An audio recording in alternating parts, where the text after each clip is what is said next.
আর আজকে জুমার দিন আমারে 2 রাকাত জুমার নামাজ পড়ার সুযোগ দে।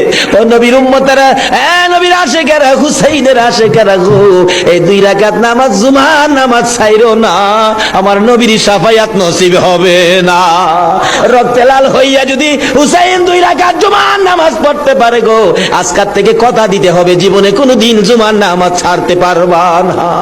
জুমার নামাজ আদায় করতে সময়টুকুন দিলে নামাজ শুরু করে দিলেন, রুকু সিজদার কাজ শেষ করে তাশাহুদে বসে সালাম ফিরানোর আগ পর্যন্ত কাছাকাছি বসে বসে এই যে সৈন্যরা নামাজের ভিতরে প্রত্যক্ষদর্শীরা বলেন এক একটা করে তীর মারে হুসাইনের গায়ে।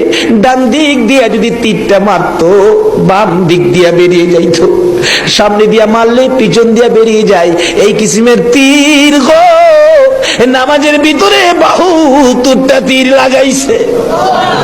হুসাইন সালামটা ফিরাইয়া নানা গো কইয়া কালতে কালতে জমিনে গড়াগড়ি শুরু করে দিলে নিষ্ঠুর পাষাণ এই যদি সৈন্যের সীমার গলা কাইটা মাথা আলাদা করে নিয়ে গেছে।